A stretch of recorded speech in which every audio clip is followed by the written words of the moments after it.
Bonjour à tous, bienvenue dans cette session du WeYield Webinar, période automne, puisque nous avions déjà organisé une session au printemps. Comme les salons sont de nouveau fermés, et ben, du coup, on se retrouve en virtuel. C'est dommage de ne pas tous vous voir, mais comme ça permet de continuer de maintenir une relation, d'éviter qu'on soit trop isolé, et puis de continuer surtout à partager toutes les bonnes pratiques, les expériences, hein, et pour continuer de s'améliorer dans son yield au quotidien. Je suis Emmanuel Scuto, le fondateur de WeYield. Je suis dans le revenu management depuis 25 ans. Voilà, j'adore le secteur de la location de voitures, toutes les problématiques auxquelles nous avons à faire face. Et puis, voilà, on est maintenant connecté. Je voudrais juste vérifier avec le chat si vous entendez bien le son et si l'image est OK. Vous pouvez me répondre en bas à droite, qui sera l'outil que l'on va utiliser tout au long de cette session. Super, Jean-Baptiste. Merci, David. OK, nickel. En termes de logistique, donc vous avez la possibilité également d'utiliser le bouton questions qui se trouve en haut à droite de votre écran. Noémie pourra y répondre sur le moment si ça fait vraiment du sens, ou alors on décalera un petit peu pour concentrer les questions en fin de présentation. Toujours est-il qu'on va vous demander de beaucoup interagir. Et puis, comme ce sont des moments qui sont un petit peu particuliers, puisque vous êtes à distance, on sait qu'il y a beaucoup de perturbations, de distractions possibles.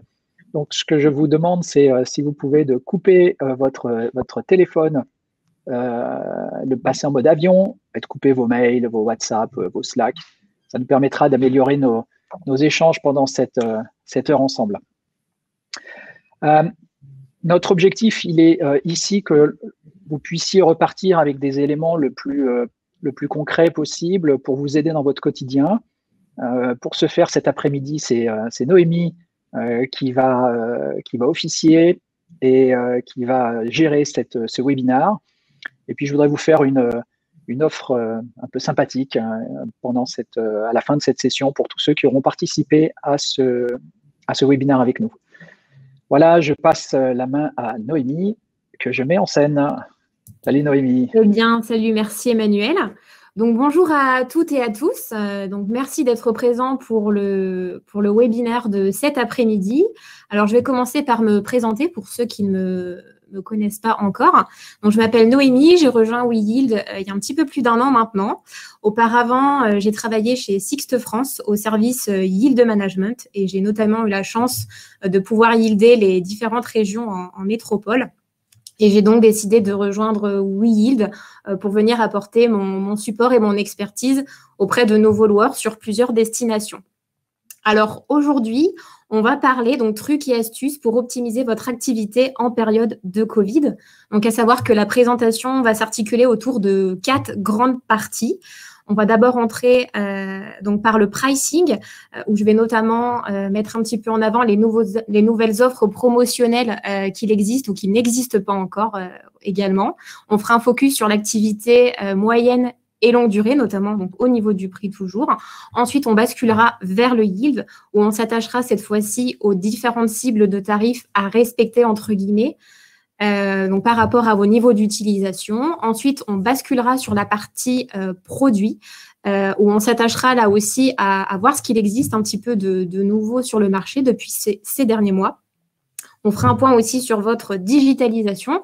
Donc, merci encore à tous ceux qui ont participé à mon sondage que je vous ai donc fait parvenir il y a un petit peu plus d'1 semaine. Donc, on reprendra vos réponses.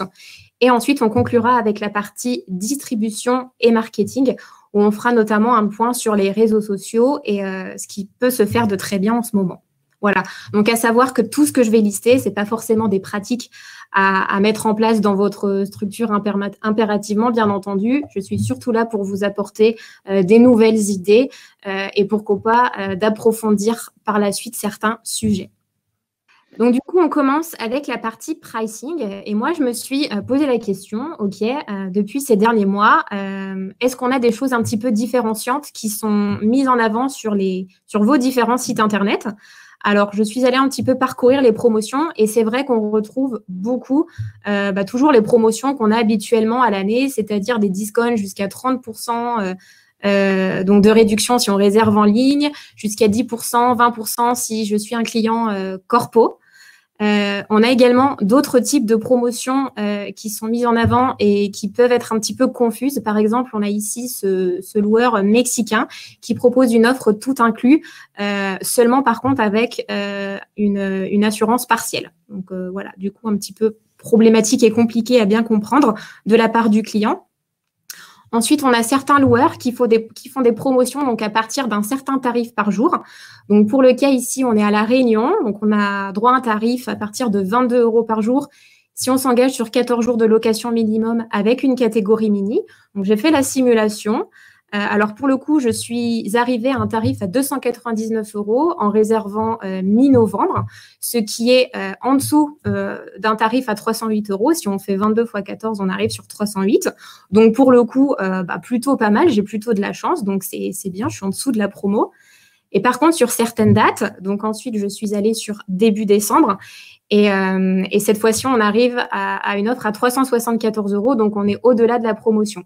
Donc, finalement, quelle est la conclusion de cette petite analyse?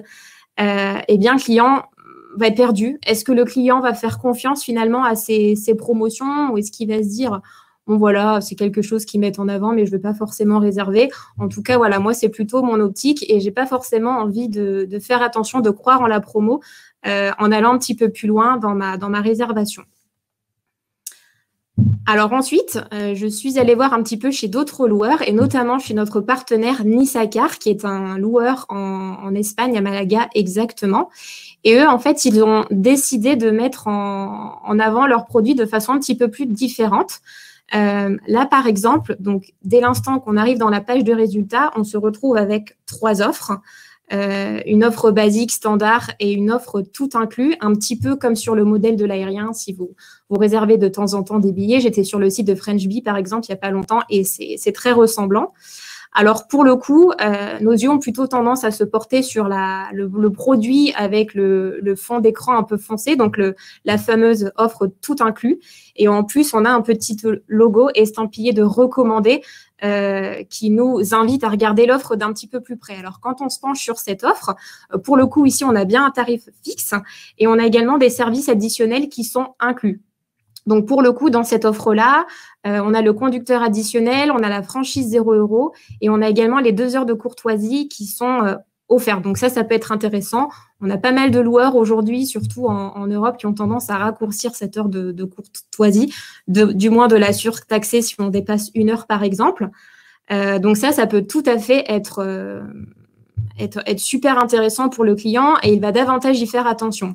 Alors, vous pouvez me dire, oui, d'accord, c'est une manière d'afficher une offre, à savoir que chez Nisacar, cette offre-là, elle représente 30% du chiffre d'affaires total. Donc, ça, c'est vraiment des chiffres de cette année. Ça nous a été communiqué par le loueur. Donc, il y a vraiment un véritable intérêt à mettre en avant des services additionnels intégrés dans une offre all inclusive avec un prix que finalement, le client va payer dès qu'il va confirmer son panier. Pendant que tu lis la question, je complète également le fait que cette offre n'est valable que sur le site web de Nisacar. Ça permet aussi de court-circuiter les intermédiaires qui ont tendance plutôt à casser les reins et casser les prix. Là, pour le coup, il y a une vraie différenciation au travers du produit qui lui permet de générer énormément de business direct. Et ça montre que ça marche puisque quand on a une offre à valeur ajoutée, les clients viennent la chercher. Alors, donc, ça, c'est vraiment un exemple. On pourrait tout à fait imaginer, pourquoi pas, inclure d'autres offres un petit peu plus innovantes.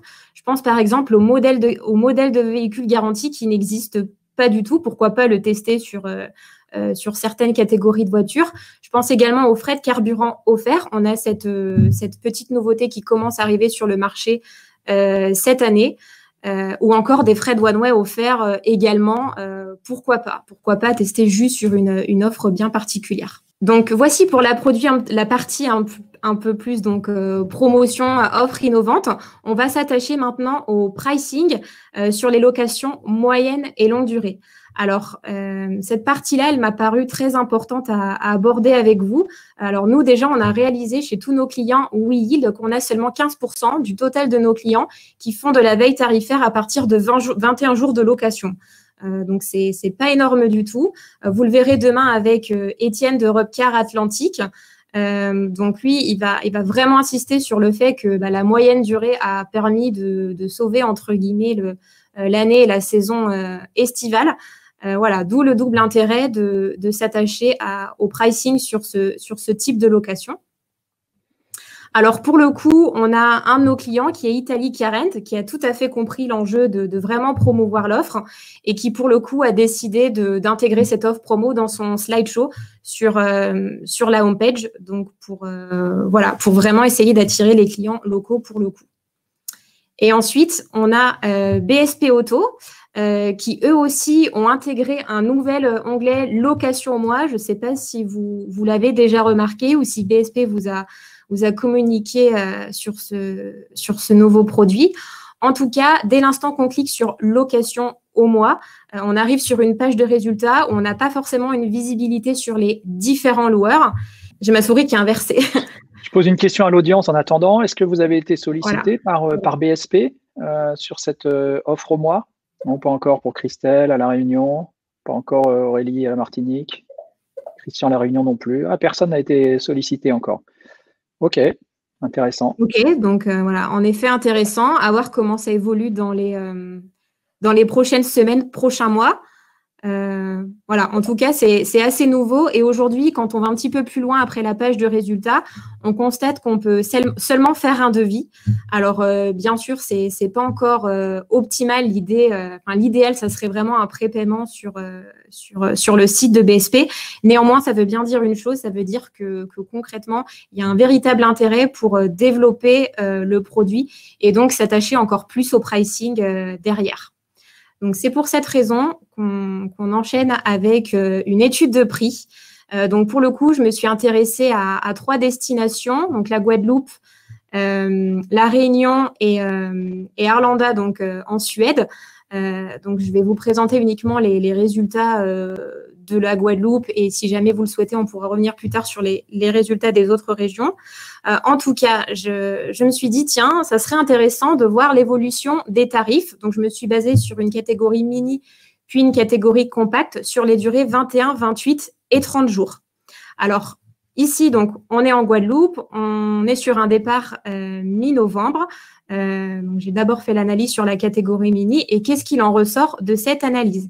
Eh bien, on constate que globalement, de 21 à 27 jours, on a à peu près une augmentation de 30 à 35% pour l'ensemble des concurrents.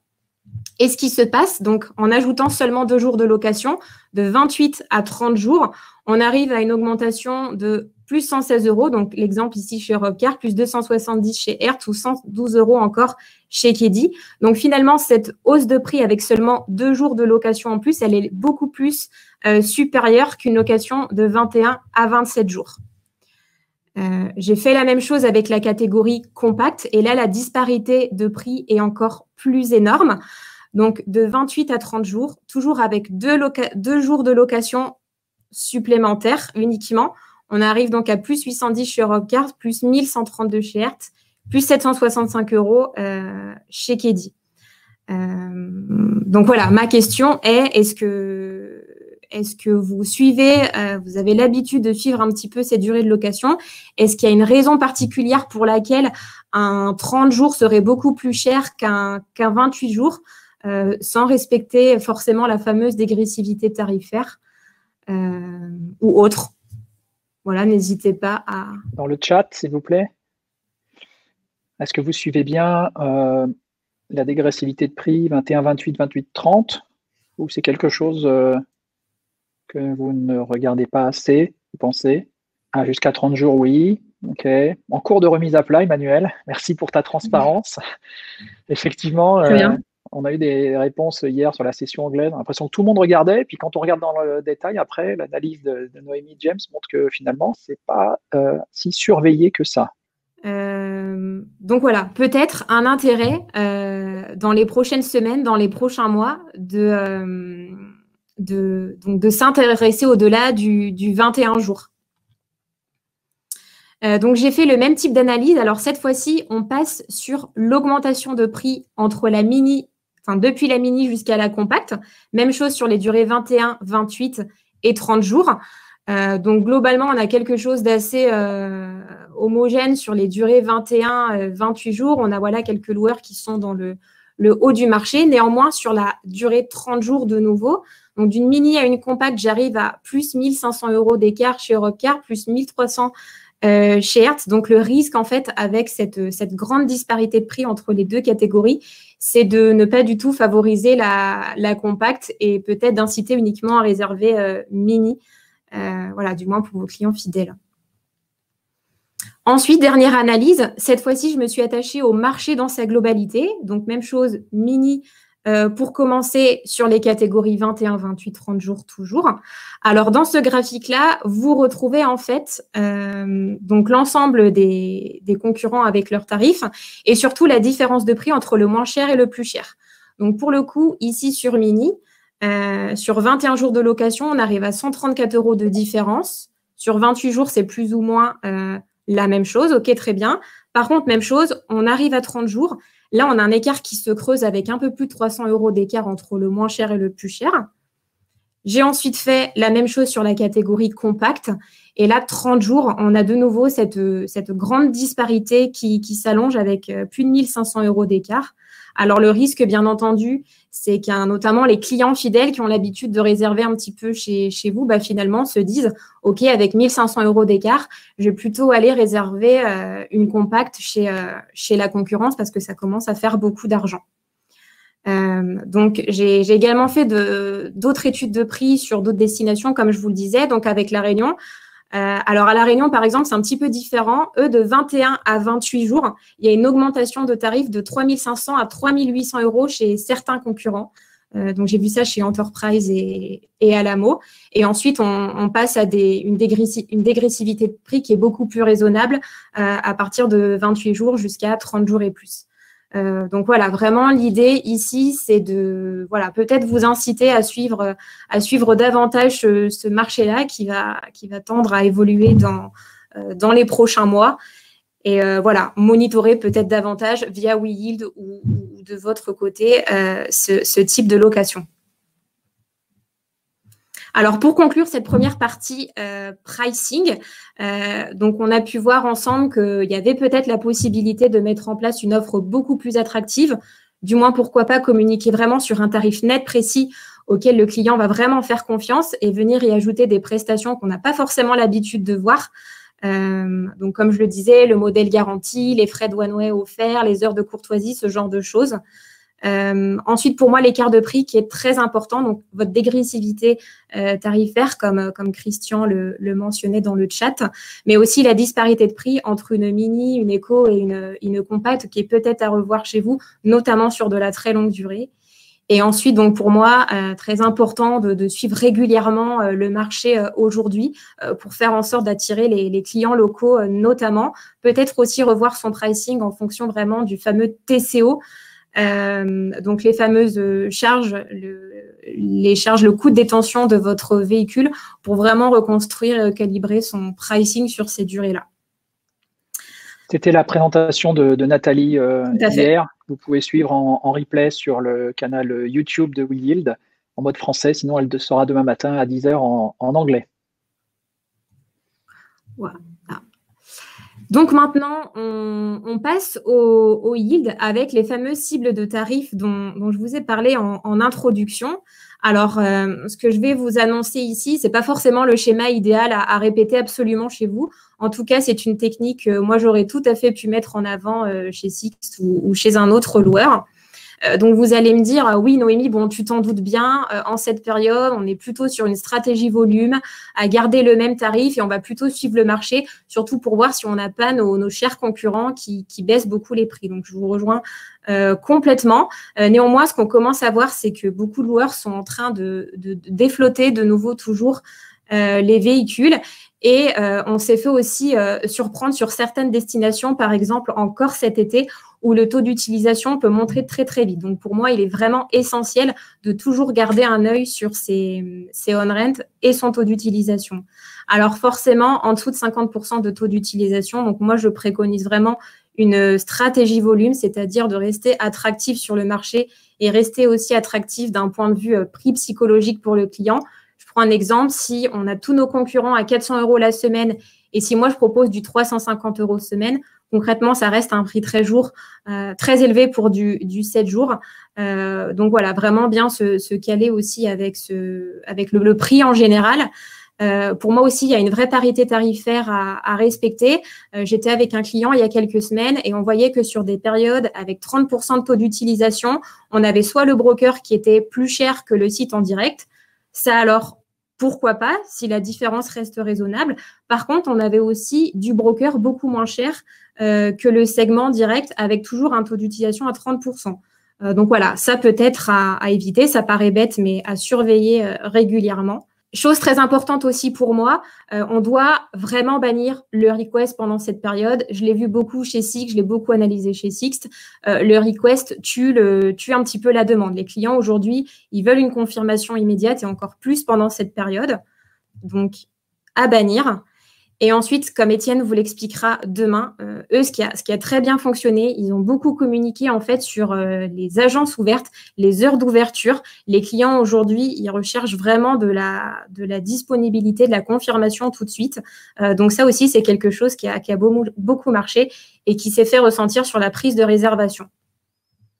Alors ensuite, dès l'instant qu'on va dépasser les 50% jusqu'à 70%, comme c'est le cas dans mon exemple ici plus bas, donc on est chez un loueur à La Réunion avec déjà un bon taux d'utilisation pour début décembre, donc certes avec une flotte en baisse. Hein, pour ceux qui utilisent l'application WeYield, vous devez donc être très familier avec ce type de rapport.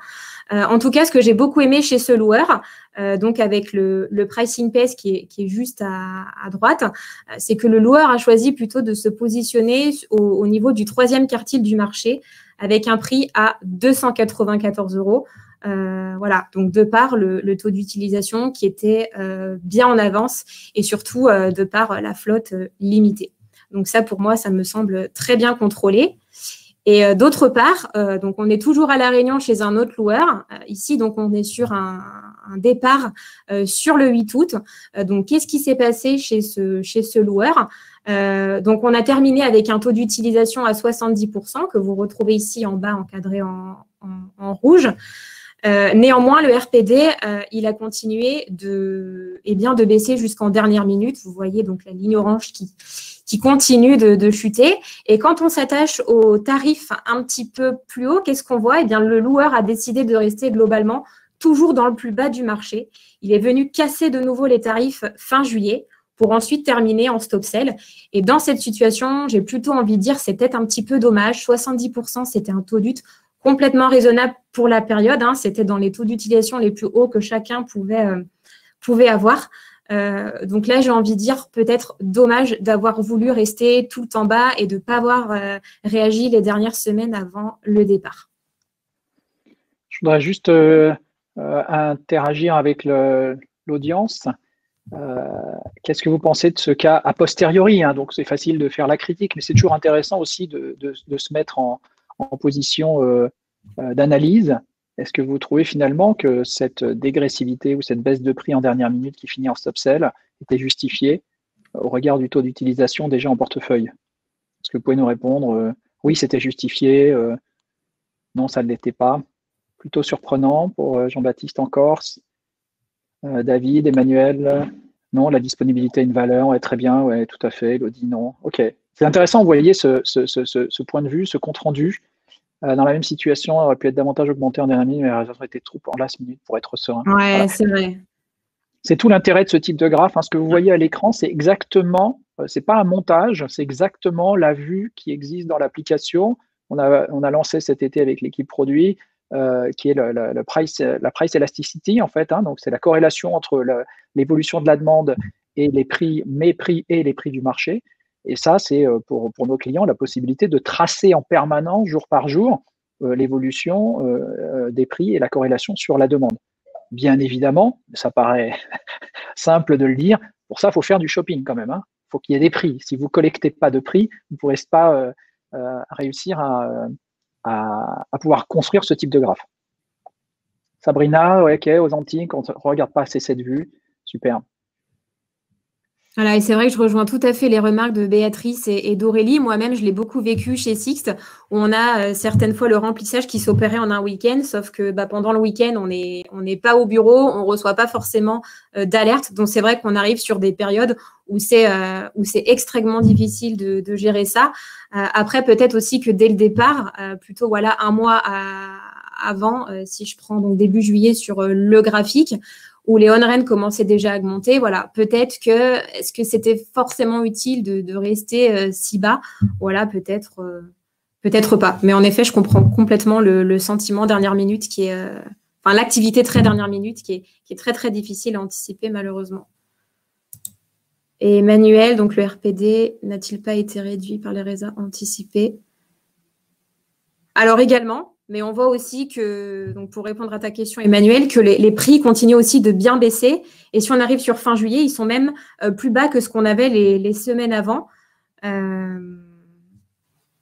Donc voilà, est-ce qu'on n'aurait quand même pas pu limiter la caisse ou au moins garder la ligne orange assez plate plutôt que de l'avoir en chute libre? Et bien entendu, je rejoins aussi l'avis de David. On est dans une période de volume. Après, voilà, moi, je suis vraiment aussi là pour mettre en avant des petits moments, certaines dates, notamment l'été qui a fonctionné plutôt bien chez beaucoup, où on aurait pu essayer de grappiller des petits points de RPD avec ce genre de choses plutôt que rester trop bas sur des tarifs à 100, 110 euros trop longtemps. Dernier point, donc forcément, au-delà d'un taux d'utilisation à 70%, et ça, je pense que vous le faites très bien dans la vie normale, j'ai envie de dire, ça va vraiment, vraiment chercher à guider davantage les brokers si vous avez la possibilité de contourner un petit peu la fameuse parité tarifaire, ou alors du moins les rehausser sur la catégorie où vous avez le plus fort taux d'utilisation. Également, mieux contrôler les catégories spéciales. Chez Sixt, voilà, on devait respecter une certaine offer list. J'ai envie de dire que dans cette situation, si on a des catégories qui marchent plus que d'autres, pourquoi pas mettre une mini plus chère qu'une compacte. Les one-way aussi, pour moi, sont très importants à contrôler. Je l'ai vu aussi chez Sixt, alors pas dans le cas de Covid, mais quand on avait, par exemple, des grèves de train, on pouvait augmenter les prix jusqu'à 100% plus cher sur les one-way et ça ne détruisait pas forcément la demande. Si la personne a vraiment besoin de partir, généralement, elle était prête à payer. Et aussi, quelque chose qui est très intéressant, Étienne vous en parlera demain. Donc, eux, ils ont décidé de remettre les tarifs corporate sur des prix yieldables. Alors, forcément, en mode stratégie volume, on a peut-être un RPD qui pourrait être un peu plus bas que la normale. Par contre, l'avantage, c'est que dès l'instant qu'on arrive sur des bons taux d'utilisation, on a la possibilité de les monter de la même façon que les tarifs retail. Et ça, les corpos, apparemment, chez eux, l'ont plutôt bien vécu parce que ce qui était intéressant pour eux, c'était d'avoir de la dispo. Voilà. En tout cas, Étienne vous en parlera davantage de ce sujet. Et donc, on conclut un petit peu la partie prix ici. Cette fois-ci, on va s'attacher à d'autres pratiques via donc le produit. Alors, je suis allée un petit peu regarder ce qui se faisait sur le marché. Vous en avez peut-être entendu parler cet été. On a plusieurs groupes dans le tourisme principalement qui ont décidé de lancer des offres illimitées, unlimited. On a par exemple dans l'hôtellerie Nordic Choice Hotel, qui est une chaîne hôtelière aux Pays de Baltes et en Scandinavie, qui propose pour 2 500 € par mois, donc pour 2 personnes, de séjourner dans l'un des 200 hôtels de la chaîne, avec le petit déjeuner inclus. Et donc ça, c'était une offre qui était valable à partir de mi-juin jusqu'à fin août. Dans l'aérien, on a d'autres choses aussi qui se font, donc notamment avec Surfer, qui est une compagnie de jet privé basée à Santa Monica en Californie. Et eux, même chose, pour 2 500 $, on peut prendre autant de fois le jet privé qu'on le souhaite en Californie. Donc ensuite, je me suis attachée un petit peu plus à notre secteur, forcément ce qui nous intéresse le plus. On a donc cet été, Sixt a fait beaucoup de pubs dessus. Vous l'avez peut-être un petit peu aussi suivi de votre côté. Sixt Unlimited.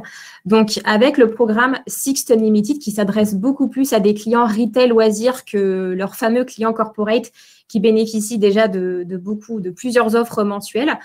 Donc ici, on peut prendre et rendre sa voiture dans 9 pays Sixt. Donc à travers 700 agences. On a le conducteur additionnel qui est inclus dans cette offre. Donc ça rejoint un petit peu ce que je vous disais en début de présentation avec les offres promo. On a les pneus hiver qui sont inclus pour la Suisse, l'Allemagne et l'Autriche, qui sont généralement obligatoires. Et on a accès également à des parkings VIP, des comptoirs express, Platinum, donc notamment dans les grands aéroports. Donc voilà, donc sur le site, en fait, il faut prédemander une catégorie. On a un tarif vraiment pour une catégorie spécifique, donc on n'est pas forcément overbooké, surclassé, pardon. Donc voici pour le concept de Sixt. Alors, à côté de cela, en plus des offres longue durée illimitées, on a des concepts un petit peu opposés avec la location à l'heure, par exemple, et notamment le car sharing. Donc, on a notre client, un de nos clients, Panek, qui est un loueur en Pologne, donc qui, eux, ont décidé vraiment de mettre en avant pendant cette saison le car sharing où on peut louer une voiture assez facilement dans 250 villes de Pologne. Ce qui est super aussi et très innovant, c'est que le clé du véhicule est disponible sur smartphone. À côté de cela, on a d'autres acteurs alors qui s'adressent plutôt à des loueurs particuliers, donc vous et moi qui louons nos véhicules ou qui avons la possibilité de louer des véhicules aux touristes ou autres, de faire donc des locations à l'heure ou jusqu'à la journée. Voilà, l'idée c'est de louer la véhicule vraiment sur une très courte durée. Petite question pour vous, est-ce que ce sont des offres dont vous avez connaissance? Est-ce que vous avez déjà pensé à implémenter ce type de concept ou c'est encore techniquement trop compliqué à mettre en œuvre? Est-ce que la période de Covid a été propice à cette innovation produit? Ok, pour le VU. C'est en train de taper. Tarif à l'heure pour le VU uniquement. Forfait horaire pour le VU. Essentiellement sur le VU en fait. Hein, pas trop VP. Bon, Augustin, c'est du van, donc c'est hybride, on va dire, Augustin. Forfait horaire aussi pour le VU, Béatrice. Donc, on continue maintenant avec la partie digitalisation. Donc, merci encore pour vos retours à partir de mon questionnaire. Donc, voilà, moi, je vous avais demandé, donc depuis notamment avant la période Covid, si vous aviez déjà en place certains process automatiques digital. Alors, j'ai eu beaucoup de retours. Il y a beaucoup de choses, en effet, qui sont en place dans vos infrastructures. Alors, pour le coup, c'est surtout le coupe-fil qui ressort en majorité, donc avec 30% donc d'intégration dans vos agences. Donc, le coupe-fil, bien entendu, on ne fait pas la queue au comptoir et on a donc plus rapidement le véhicule. 20% d'entre vous m'ont répondu qu'il y avait des remises des clés qui s'effectuaient directement aussi sur le parking. Donc, même chose, on ne fait pas la queue au comptoir. Pour 20%, on a un contrat entièrement digitalisé. Et ensuite, j'ai eu quelques réponses. J'étais assez étonnée. On a déjà plusieurs loueurs. J'ai eu 4 réponses avec des loueurs qui mettent à disposition les clés de véhicule sur smartphone. Alors moi, j'ai trouvé ça super intéressant, surtout super innovant. Je pense que ça peut intéresser beaucoup de personnes. Et pour le coup, quand je suis allée un petit peu naviguer sur vos sites internet, j'ai pas forcément retrouvé cette offre bien mise en avant, comme le fait très bien, par exemple, Virtuo. Ils ont vraiment axé leur business model sur ce concept-là. Donc voilà, pourquoi pas? Ou alors peut-être que c'est encore le tout début et qu'une communication est prévue. En tout cas, je trouve ça super bien de mettre en avant ce produit-là. Ensuite, je vous ai demandé, donc suite au Covid, quels sont les services donc, qui n'existent pas encore chez vous, que vous souhaitez vraiment mettre en place ou que vous êtes en train de développer. Donc, pour le coup, c'est surtout le coupe-fil qui est ressorti et la remise des clés sur le parking. Et enfin, Donc, j'ai également posé la question, est-ce que d'autres projets sont en cours de réflexion? Donc, vous êtes beaucoup à m'avoir répondu qu'on réfléchit à d'autres projets. Voilà, moi, je suis assez curieuse et je voulais savoir s'il y avait d'autres choses qui n'étaient pas listées dans ce camembert, voilà, qui était en cours d'intégration. Ou alors, c'est top secret et pour le coup, vous ne voulez pas m'en parler aujourd'hui, ce que je comprends aussi tout à fait. De toute façon, personne ne veut vos noms et on ne donne pas vos noms de famille non plus. Donc, ça reste, voilà. Et on les masque également quand c'est diffusé en replay. Donc, vous inquiétez pas, il n'y a pas vos noms. Ok, pas de projet en cours. Le temps que l'audience est en train de taper, j'ai discuté hier avec un fournisseur de systèmes opérationnels, le Greg Wills, qui me disait que son chiffre d'affaires, paradoxalement, pendant cette période de Covid, avait augmenté. Et il a augmenté, pas lié au trafic du nombre de réservations, mais surtout sur l'installation d'un nouveau produit qui s'appelle le kiosque et qui permet en fait de mettre à distance l'émission du contrat et le retour, récupération des clés, retour et fermeture du contrat, ce qui est très apprécié par les clients.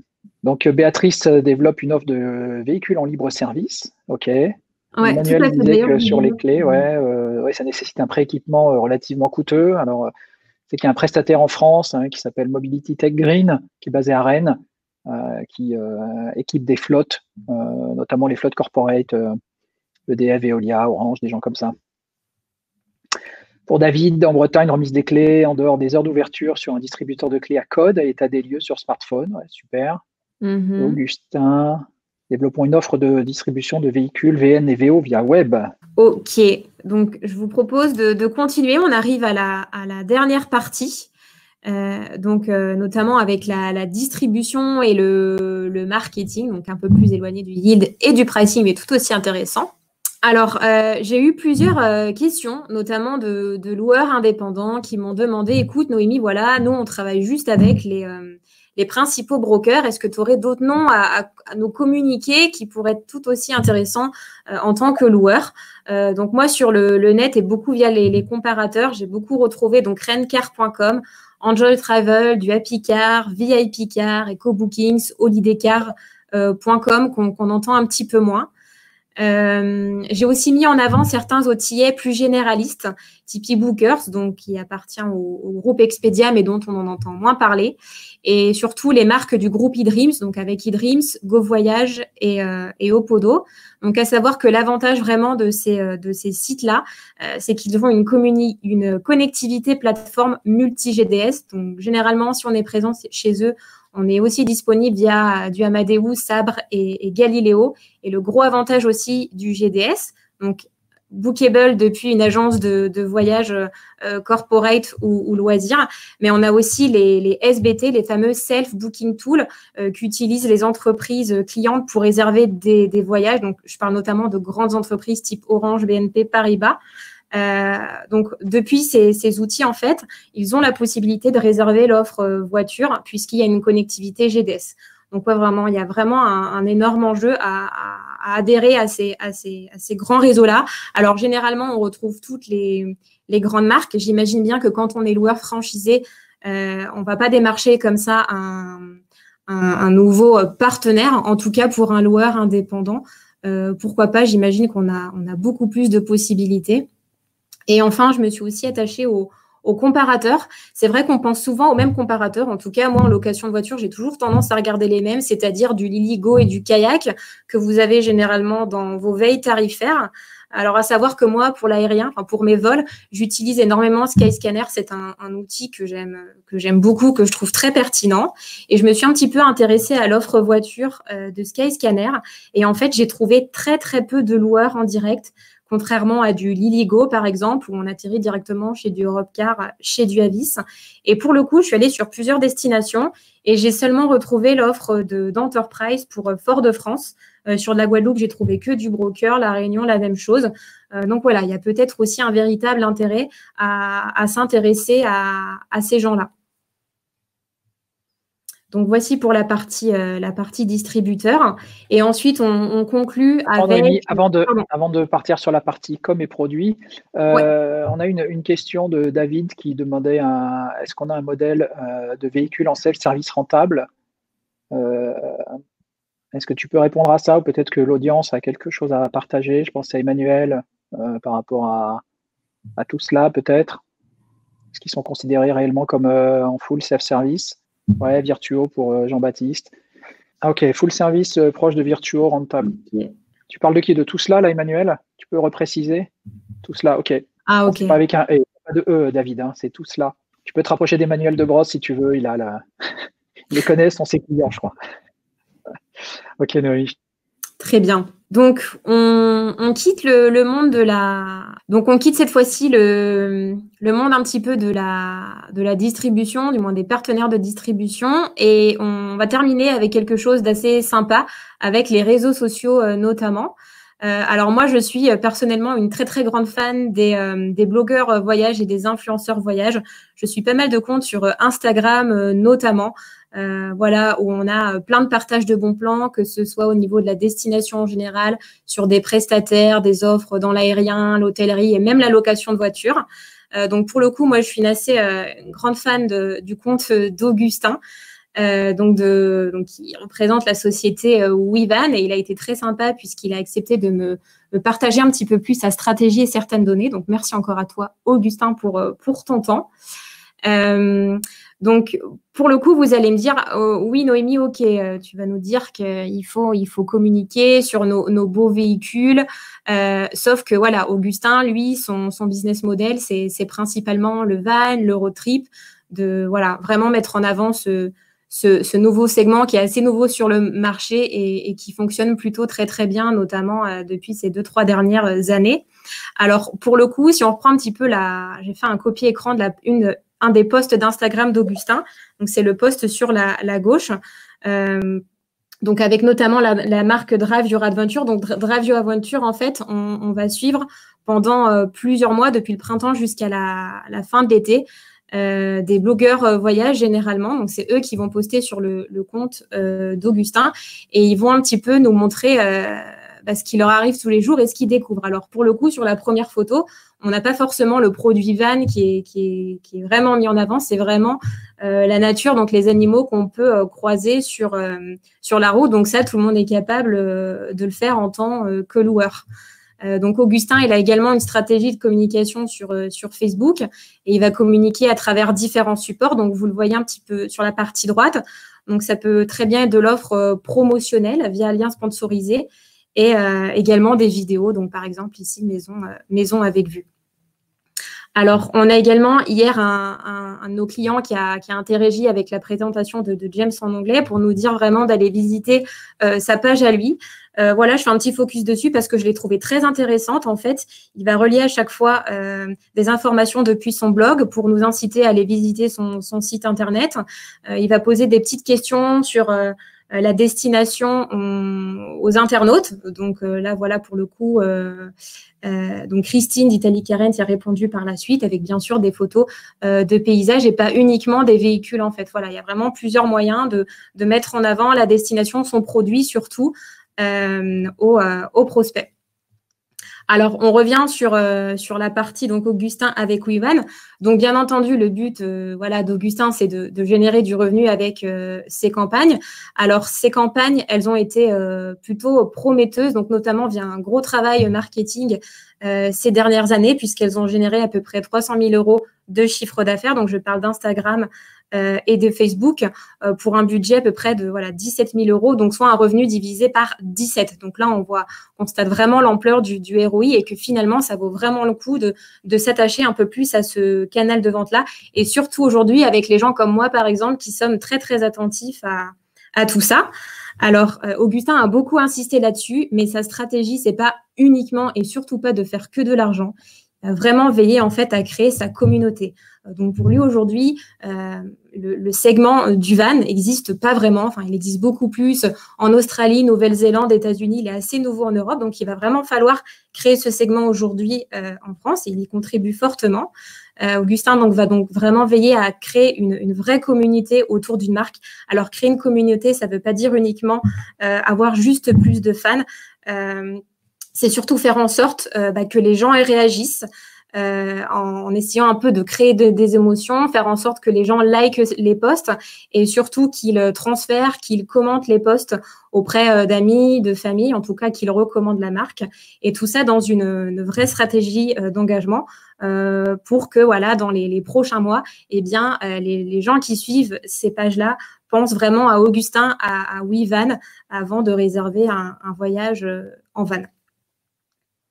Voilà pour cette partie. Je voudrais juste partager, je suis tout à fait d'accord avec ce que vient de dire Noémie, et je ne connais pas tous vos sites web, toute votre communauté, mais d'un point de vue général, je dirais que je suis assez abasourdi de voir qu'on continue de communiquer, c'est des offres de prix, de mettre en avant des véhicules en tant que tels, comme si la location de voiture était une fin en soi, était un objectif. Personnellement, je considère que le véhicule est un moyen de faire quelque chose, de découvrir, d'aller quelque part, et qu'en fait, dans l'exemple de WeVan, mais il y en a d'autres, ou de Reykjavik Rent-Car, l'idée, c'est plus de partager sur la raison pour laquelle, en fait, le loueur va me permettre de réussir ce voyage, d'aller dans cette découverte. La région Bretagne est juste magnifique, il y a énormément de choses à découvrir. Ça peut être aller à la pêche, retrouver les bateaux qui viennent pour prendre son poisson frais le matin dans tel coin, le resto qui va bien, aux Antilles, la mamie qui fait ses boudins ou ses acras. Oui, des trucs où c'est le truc du moment. Et David qui réagit forcément, c'est notre ami breton. Vous voyez, en fait, d'utiliser la puissance de ces médias pour créer du contenu et de l'attachement à la marque. Et si derrière, en plus, il y a une offre, comme on le montrait tout à l'heure, comme Nisacar, avec une offre full package qui est très différenciante, ben, le client, il est malin, il va venir chez vous. Mais essayons de se décorréler de cette notion de commodité. Et si je reprends l'exemple de David tout à l'heure, quand il disait « Ouais, mon problème, c'est 4 € par jour en ce moment », ce que je peux comprendre, ben, c'est justement l'occasion d'aller enfin pousser du contenu. Alors, c'est difficile, ça prend du temps surtout. Je pense qu'Augustin peut en témoigner. Ça coûte un peu d'argent. Et quand vous voyez le facteur le ratio qu'il a entre le coût engendré et le revenu généré, c'est vraiment impressionnant.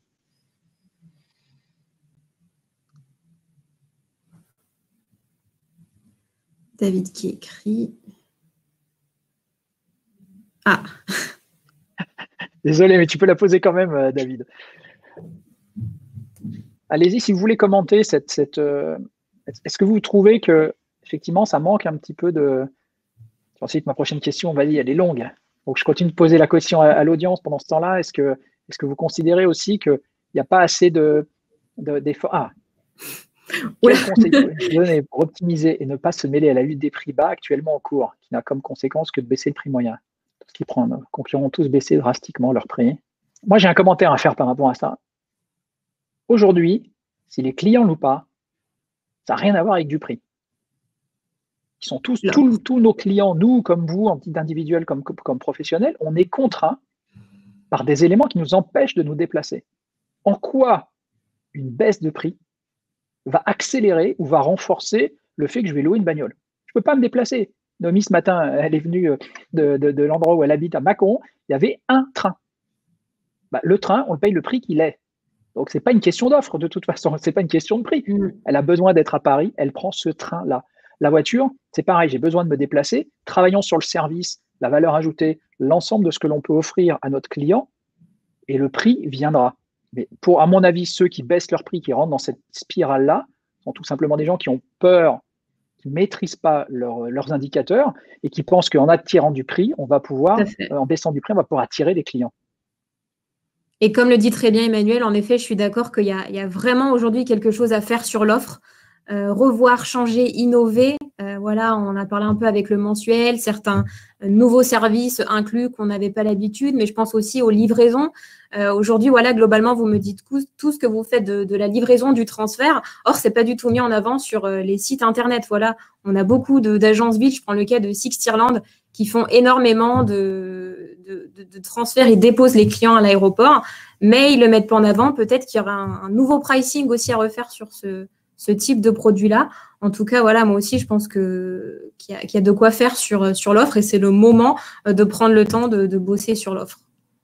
On avait l'année dernière à notre forum au mois de septembre, souvenez-vous, l'intervention de Carl Lilly, qui est un prestataire de service qui vient en soutien des loueurs de voitures pour faire les livraisons derniers kilomètres. Vous livrez la voiture chez vous, en ville ou à la gare, éventuellement à l'aéroport. Et c'est un vrai service au pied de la porte. Carlili fait ce travers-là. Il est en train de se développer de façon importante en France. Utiliser ces services, ça peut être une façon maligne de trouver une brique supplémentaire d'offres. Je suis d'accord avec les deux, Emmanuel. Nous travaillons sur la sécurité et la facilité d'accès pour nos clients en cette période afin de se différencier. Oui, c'est très bien. Enfin, parfait, Jean-Baptiste. Différencier l'offre basique, broker et les services plus. Exactement, c'était l'exemple de Noémie sur Nizacar. C'est la seule voie pour s'en sortir. Bravo. Merci, Augustin. Noémie, Très bien. Tous. Exactement. Et pendant longtemps. Néanmoins, pendant longtemps, je ne suis pas très sûr. Je pense qu'il y a un moment où il va y avoir un nettoyage du marché et ceux qui sont malins, c'est-à-dire ceux qui ont vraiment profité de ces moments d'incertitude et difficiles pour se réinventer, vont s'en sortir parce que le client ne cherche pas toujours du prix. C'est pas vrai. Par contre, quand on ne se différencie pas, oui, là, pour le coup, il va aller chercher l'offre la moins chère. Et la Clio, c'est toute la même et vous les avez tous au même endroit dans vos agences. Il faut trouver un autre moyen de se différencier. Et je pense que dans les destinations lointaines ou pendant les vacances ou les périodes touristiques, faire la promotion des endroits un petit peu atypiques. Noémie parlait tout à l'heure d'Instagram. Quel meilleur endroit d'aller faire le point de vue à cet endroit-là pour voir la mer comme ci, la montagne comme ça. Et c'est exactement ce que met en avant Wevan avec les thématiques autour du voyage, de la rencontre. Il faut aussi éduquer le marché. Le moins cher n'impose pas d'être 50% moins cher que le suivant. Tout à fait juste, Emmanuel. Oui. Adapter les conditions d'annulation plus flexibles. Oui, je crois que ça, tout le monde l'a fait assez rapidement. Ouais. Peut-être que c'est quelque chose qu'il va falloir garder à l'avenir, en fait. OK, merci beaucoup, Noémie, pour ce temps. Il nous reste 4 minutes. Je voudrais conclure en renforçant, en détaillant un petit peu le cadeau spécial que l'on fait aujourd'hui, qui, en fait, notre idée, c'est de pouvoir, dans ce temps de marasme, finalement de vous aider à prendre un peu de hauteur, à regarder les bonnes pratiques. Parfois, vous savez, on est dans le flou, on est dans l'incertitude, on n'arrive plus vraiment à voir ce qu'on fait bien et puis ce qu'on ne fait pas bien. Et donc, je vous propose, si vous en êtes d'accord, de vous offrir, je dis bien offrir, exceptionnellement pour ceux qui sont restés jusqu'au bout, un diagnostic, un RM, que l'on fera ensemble. Si vous pouvez me contacter à cette adresse diagnostic, voilà, hop, @weyield.io. Il y a un nombre de places limitées et on se fera le plaisir de vous offrir ce premier diagnostic. On pense que c'est un produit qui est amené à être vendu parce qu'on pense qu'il y a énormément de valeur là-dedans pour vous justement s'asseoir, se poser, c'est de réfléchir qu'est-ce que je fais bien, qu'est-ce que je fais pas bien et comment je dois pouvoir m'améliorer. Merci beaucoup pour votre participation. Nouvelle session demain en français avec le témoignage d'un cas client et Étienne de Casabianca, le directeur du revenu et de la capacité de Europcar Atlantique, qui nous fera l'amitié de témoigner des succès qu'ils ont eus pendant cette période-là et de partager un petit peu ce qui fait le pilier, la stratégie de ce gros franchisé français sur la côte ouest. Donc à demain, même heure, pour ceux qui veulent participer, et je ferai une session de vendredi pour vous donner un peu la vision de WeYield et ce vers quoi on va dans le futur. Merci encore à Noémie. Merci pour tous pour votre participation. À très bientôt. Merci à tous. Au revoir. À bientôt. Au revoir.